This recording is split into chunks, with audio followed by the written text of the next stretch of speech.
the 10 attitudes for leadership development. Leaders are very unique people. They have a very simple distinction, and that is their thinking is different. Leaders do not think like followers. Leaders used to be followers, all of them. If you want to be an impactful personality, you have to develop certain types of thinking and perceptions that change the way you see yourself and see the world. I call this the spirit of leadership.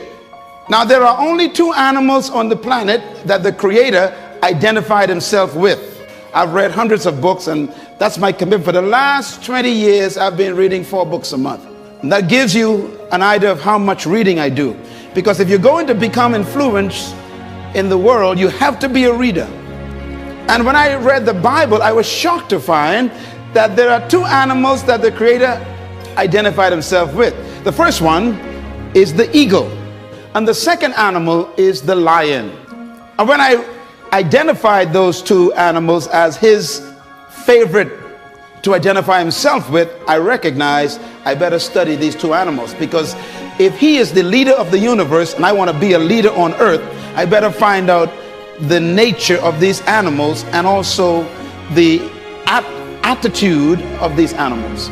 And I discovered that both of them are the kings of their domain. The eagle is the king of the bird kingdom, and the lion is the king of the animal kingdom. Well, I want to talk about the lion today, even though I can do a session on the eagle, which is very important. But let's talk a little bit about the lion. The lion has what I call the spirit of leadership. And this word spirit here is referring to attitude. A leader has an attitude that makes him or her different from followers. And the lion exhibits that attitude. We have to cultivate the same attitudes that the lion has, because the lion apparently has been given the same attitudes that God himself identifies with, and he put it in these creatures. And apparently you and I are supposed to be the king of the animal kingdom, the rulers of all animals. So obviously we have somewhere trapped on the inside these same potential attitudes. Now, the lion is the king of the jungle, but the lion to me is a great source of encouragement to all of us. Number 1, the lion is not the tallest animal in the jungle. Number 2, the lion is not the largest animal in the jungle. Number 3, the lion is not the heaviest animal in the jungle. Number 4, the lion is not the smartest animal or the most intelligent animal in the jungle. And yet, the lion is the king. You don't need to be intelligent. You don't need to be smart. You don't need to have a certain height. You don't need to have a certain weight. You don't need to have any kind of advantage. And yet you can be the leader. Now, what's the main thing that shocks me about the lion is that the lion is not larger than the giraffe, bigger than the elephant, or heavier than the hippo. He's not as smart as the hyena or the snake. And yet, when he shows up, they all run away. The lion, therefore, cancels all of your excuses for not becoming a leader. What makes the lion so unique? An army of sheep led by a lion will always defeat an army of lions led by a sheep, because leadership can transform cowards into violent warriors.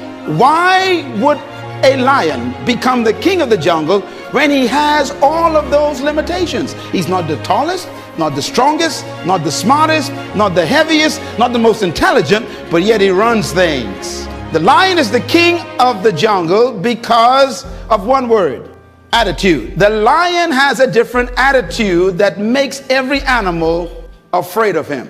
Now, we don't want to lead by fear, but it does take respect for you to become a leader. When I use the word fear in the jungle, we're talking about respect. The elephant respects the lion. The hyenas respect the lion. The giraffes, they respect the lion. What makes these massive animals respect such a small cat? The attitude is the difference. For example, a lion will see an elephant And the thing that comes to his mind, one word, lunch. Now the elephant is 10 times the size of the lion, probably 50 times heavier, and has more power. One stomp of his feet could destroy the lion. But when the lion sees the elephant, he doesn't look at size and weight and strength and power. He looks at lunch. I could eat this thing. And he acts the way he thinks. You see, the size is not the problem. The weight of the elephant is not his concern. What makes him act is the way he thinks. And because he thinks he can eat the elephant, he attacks him. Leadership attitude. Now here's another amazing mystery.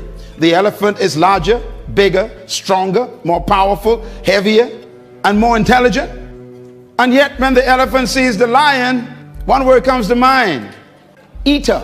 The elephant is controlled by the way he thinks. He thinks that he is lunch. Therefore, his size, his weight, his power, his might, his authority is a victim of the way he thinks. It doesn't matter how big you are, how intelligent you are, how many degrees you get. It's your mind that keeps you small. And it doesn't matter how small you are, or how unintelligent you may seem to be, or how much you don't have. It's your mind that makes you the leader. Attitude. The difference between a leader and a follower is attitude. Why? Because it is unique attitudes that distinguish leaders from followers. They think differently. And that's because attitudes produce certain behaviors. And those behaviors stretch the leader beyond the limitations of the norm. In other words, it is the thinking of the person that makes them see circumstances differently. How do you think? Write this down. Attitude is a product of belief. This is very important to develop your leadership. Attitude is a product of belief. You cannot have an attitude beyond your belief. So your attitude comes from your belief system. The lion is the king because of what he believes about himself and what he believes about the elephant and the giraffe. He believes that they are lunch, and he believes he can eat them. His belief system controls the whole situation when they meet. I was born in a house on 4 rocks, 2 bedrooms, 11 kids, 1 mother, 1 father. 1 bedroom for my mom and dad, the other for my 7 sisters.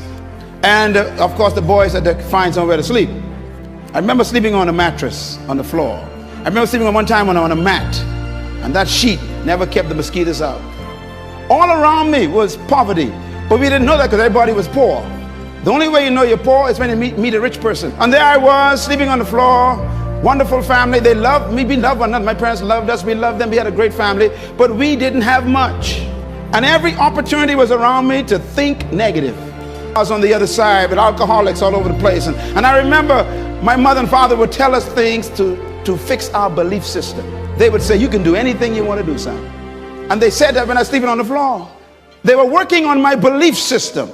And then they taught us the Bible. Now, I don't know about you and your belief about the Bible made me what I am today. So don't you talk bad about the Bible. And if you don't believe in the Bible, that's okay. I'm doing just fine, believe me. And the Bible helped me become what I am. But it was that book that checked my thinking. Ephesians 3 verse 20. Don't you laugh at the Bible. The verse said, now unto him who is able to do exceedingly abundantly above, far beyond all you can ever ask, think, or imagine, according to the power that worketh within you.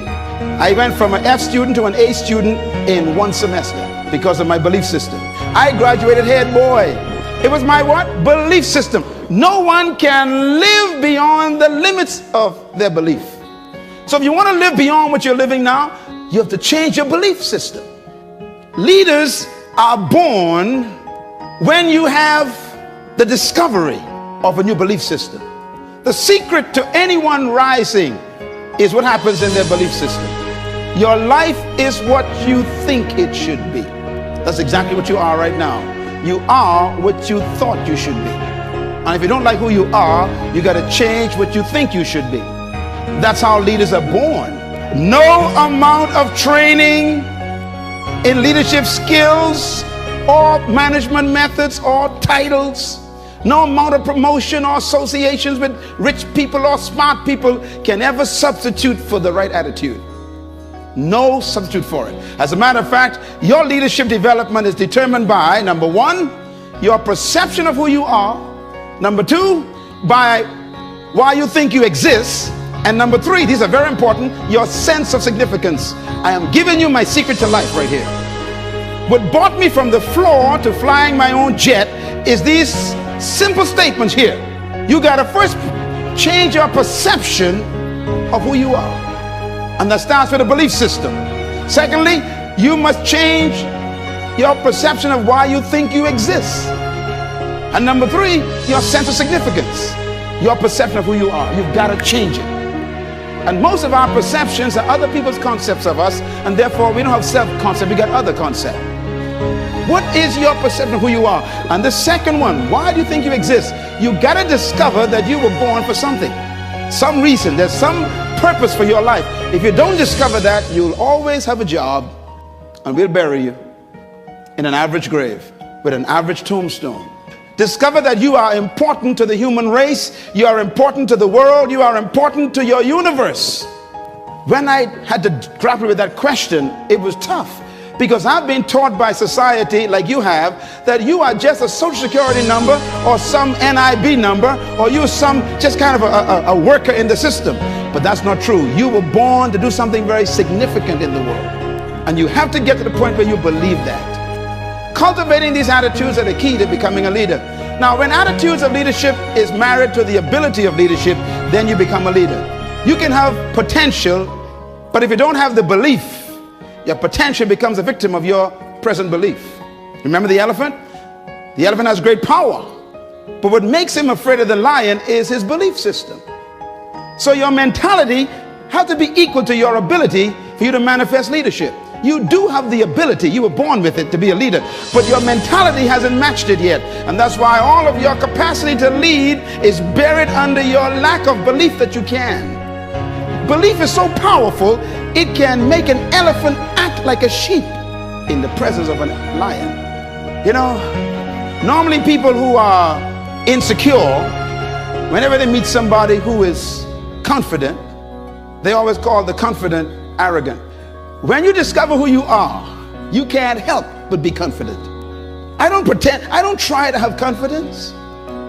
If you try, that means you ain't got it. You're faking it. Confidence is a product of belief.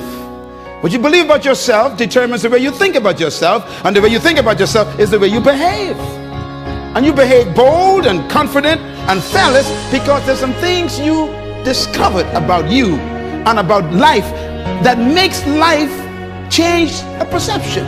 You can never fully carry out the mandate of leadership if you don't have the mentality of leadership. And that's what this session is about. It's about mentality. As a matter of fact, integrating attitude and attributes and aptitude and altitude produces leadership. That's a lot of apps there. Please, each one of them is a different experience for leaders. First of all, your attitude got to be right. Then you must marry that to attributes. That means gifts you were born with. Then you got to marry that to aptitude. That means now you got to educate and train those gifts. That's why you read and study and go to school, for your aptitude to be increased. And then your altitude means you got to change the level of associations you are in. You know, it's amazing.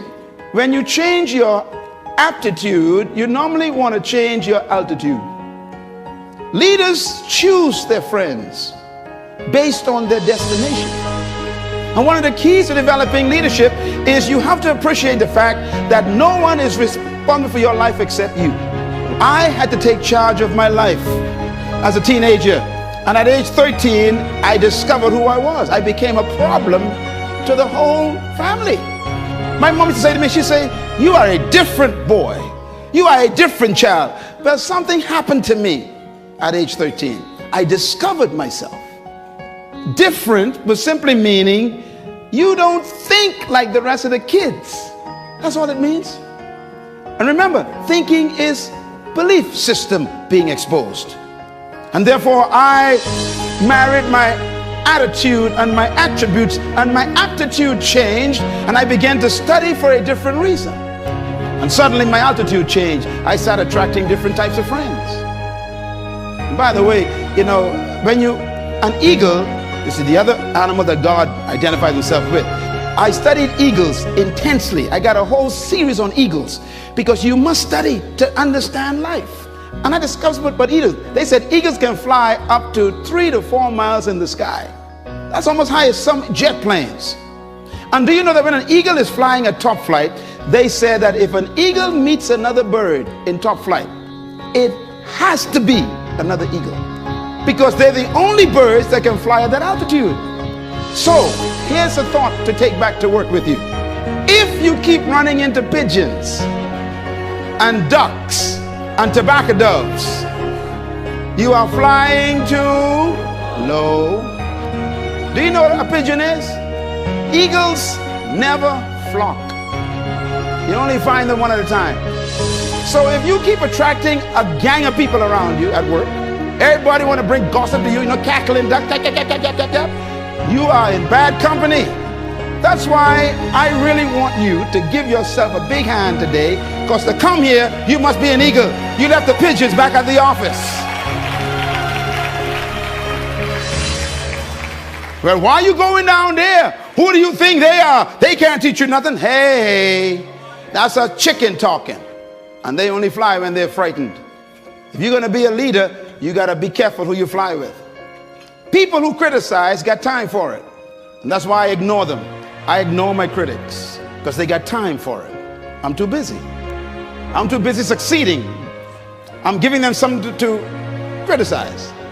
The greatest revenge in life, they say, is success. It's not ability, it's mentality that makes a leader. And that hippopotamus has power. They got ability, strength, size. They got might. They got ability. What they lack is mentality. The lion got a different mentality, so he eats them for lunch. What you think is more important than what you do. And so if you want to change, you got to work on this attitude bit. There's my conference people again. Here's my philosophy. My philosophy is this: trapped in every follower is a hidden leader. Trapped in every follower is a hidden leader. Therefore, the goal of true leadership is to release the hidden leader in the followers. If you are a true leader in your department or in your company supervisory position, if you are a true leader as a pastor or maybe as a manager in some company, your greatest example of leadership is production of leaders. True leaders do not maintain followers, they produce leaders. True leadership focuses on producing leaders, not followers. In other words, a true leader begins to train people under their care immediately to take leadership. The capacity to lead is in every human being, and leadership is like a tree trapped in a seed. And every one of you that walked through that door today is a seed that was sent to the planet to produce a tree to serve the world your fruit. That's why you were born. And deep inside of you is a person no one knows yet. And what you've done so far is just initiation process. That's why no one should cancel you yet, because you ain't quite come out yet.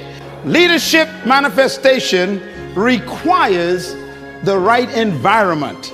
You know, a seed can be placed on a windowsill in your tiled bathroom and stay there for 50 years and the tree never come out. Even though the seed has a tree and a forest in it, it is a victim of the environment.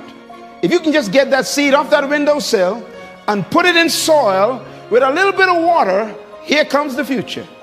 That's the way life is. You are no different from a seed. I got stacks of CDs that I buy, Les Brown and Tim Reb and all the others, and I put them in my car. And when I'm driving, every time I sit in my car, I'm feeding my seed constantly. Even the music you listen to, got to be careful. It can be poison to your germination of your seed. The next time someone says they want to get to know you, ask them, are you fertilizer or rock? There are some folks in your life right now who are very toxic. They will pollute your seed. You'll never come out. Have you noticed that people who ain't going nowhere want you to go with them? Folks who ain't doing nothing in life want you to do it with them. This is why you got to break away from your best friends sometime to become better. You outgrow people, so know when to leave. If they keep asking you questions, it's time to go. Be with people who you can ask questions. That's how you grow. True attitude is manifested in attitude. And what I mean by that is when you discover leadership, it comes out in your attitude. An attitude must be a product of your belief system. Everybody in here have attitude. Everybody. What's about the leadership attitude? There are two types of concepts. The first one is the leadership spirit and the spirit of leadership. Two different concepts. The leadership spirit is what you were born with. Your ability, you never receive it, you came with it. But your ability that you were born with is trapped by the mentality that they gave you from your culture. This is why to be great, you got to divorce yourself from your traditions and your culture. Because convention makes no room for creativity. It doesn't allow you to believe beyond the norm. Matter of fact, they want you to fit in, not stand out. So society is all worked out, it's all designed for you to behave yourself. You're trained to limit yourself.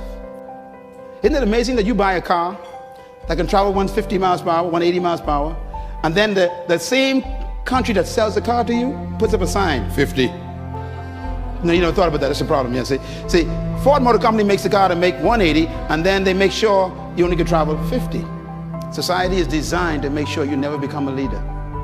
And that's why for you to become a leader in your workplace, you're going to have to break away from the traditions. Now, I want to warn you, when you decide to break the speed limit, all your enemies will wake up in the office. Every critic that you thought was your friend will suddenly come alive, because people don't want you to leave them in their nothingness. You can't lead from behind. That's why sheep are not leaders. They follow the sheep's hips in front of them. But when you're out front, ain't no hip to follow. You got to design your course. And that takes boldness and risk. It takes all kinds of challenging commitment to decide where you want to go in life out front. Having the leadership spirit means that you are naturally created to lead. But the mentality is what wakes it up. Some of you in this room look just like that. You are powerful, but they got you in the bush. The social environment is just making you afraid to come out and take what's yours in life. You are the way you see yourself. Do you think you're a grasshopper? The elephant actually thinks it's a meal for a cat. The mindset of a leader is what changes his attitude toward life and himself. The spirit of leadership refers to attitudes, mentality, and mindset. And that's been the key to all great leaders. And sometimes that spirit comes forth under pressure. Many leaders in history are products of circumstances that force them to think differently. That's what makes them emerge as leaders. The spirit of leadership is a mindset. It dictates your motivation. It is revealed in your response to your environment. The spirit of leadership is a perception of yourself and the world. How do you see the world? The spirit of leadership is your convictions that regulate your thoughts about yourself and people.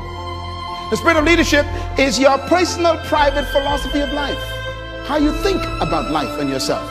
The spirit of leadership is your thoughts about oneself and one's environment. It is your belief system which controls your behavior. The spirit of leadership is the source of your action, which determines the response and how you interpret the world. This is very important. I see the world differently from most people because of my belief system, which becomes my attitude creator. So I don't panic over nothing. I don't panic. Panic is a product of a certain belief system, and therefore it is your mental conditioning. Success keeps the right company all the time. You have to nurture yourself so that you can produce the right attitudes. And nurture means to feed yourself the right information. We are what we think, and we become what we continue to think. You tell your kids, go read the book, go read your homework, and then you watch TV. They're confused. Your kids will value what you value. If you value TV, they're going to hate books. If they watch you always reading books, they're going to turn the TV off, because whatever mom and dad values and mom and dad are doing well, that must be what we should do too. So our kids fell in love with books. My house is full of books. I'm beginning to run out of the house because you become what you think. You cannot rise above the plane of your mental conditioning. So I got to constantly keep feeding my mentality. I have to work on it so I can work up my altitude of mentality. To change your life, you must change your mind. And this is why the heart of leadership is working on the way a person thinks. Here's the most important thing to write down. 7 principles of true leadership. Number 1, true leadership is inherent in the human spirit. You have to believe that first. Every human being possesses the capacity to be a leader. Whether they die as a follower is a choice. Number 2, true leadership cannot be taught. It must be discovered. Number 3, true leadership is self-discovery. And number 4, true leadership is serving your gift to the world. Everyone in this room was born with a specific gift. Some of you got 2 of them. Don't try and develop all of your gifts. Focus on one. Make it your primary gift. And then refine it. And then serve it to the world. It is your gift that makes you valuable, and serving it is your responsibility. And the better you serve your gift, the greater leadership you achieve. So whoever can serve that gift more effectively, they become the greatest in the group. No one came to earth without a gift. The problem is we try to take other people's gifts and make them ours. If you become an imitation, you're going to be broke. You need to find your gift, your strength, your unique power. And you need to take that and say, I'm going to become this, and then serve it to the world. And that's your leadership born that day. We've all been taught to be employed, not deployed. And so they always tell you, go to school, get an education so you can get a job. They never say stay in school so you can own a business. They don't even think that way. It doesn't even cross, your parents don't even think that way. And so you follow the convention of the community. And I'll never forget the meeting when I went to Malaysia to speak. I was speaking at the largest Sony plant. I had 2 days with them. The first day I spoke to all the managers, all the CEOs. I was the speaker to train them. There was Chinese and Japanese and Singaporeans. All these folks were there in Malaysia working for Sony. And I had to do training there for management development and leadership training for the whole day. The third day, the president of that particular firm called me up and he says, our CEOs and our executives are so impressed by you, we want to take you for lunch. We want to talk to you some more. And they were picking my brain, man. They were taking notes, asking me questions, keep writing stuff. And all of a sudden it hit me, wait a minute. All these guys are millionaires, man. Every Chinaman I know owns a business. And here I am in the heart of Asia, where they come from. And I said, sir, pardon me, I have a question that I need you to answer. And they looked at me. I said, tell me, how come everywhere you go, no matter where it is, you go to the lowest ghetto in the heart of the township and you end up owning a business? Can you tell me what is your secret? And they looked at each other and they laughed. And then the president said to me, he said, well, we've been noticing that ourselves. We have concluded based on our assessment that whenever you go into a community, the first thing you look for is a job. He says, when we come into any community, the first thing we look for is a business. He said, it's attitude. They don't even look for a job. They don't even think about employment. They think deployment. As a man thinketh, so he becomes. So I said to the guy, I said, excuse me, so when you go into a town or any country, so what do you do until you get a business? He says, any employment we have is always temporary. We only want enough money to start a business, that's all. Mentality. Number 6, true leadership is self-manifestation. You become a leader when you discover who you are and decide to become it. True leadership is self-manifestation. Your leadership is not ahead of you, it's trapped within you. You are so great, it's amazing. But the environment won't allow you to become it. Sometimes our past can hold us back. Mentality just don't allow you to step out and take a risk. What you're doing now, it's not what you could do. Whatever you're impressed with, God's disappointed in. Stop waiting for everything to show up before you start.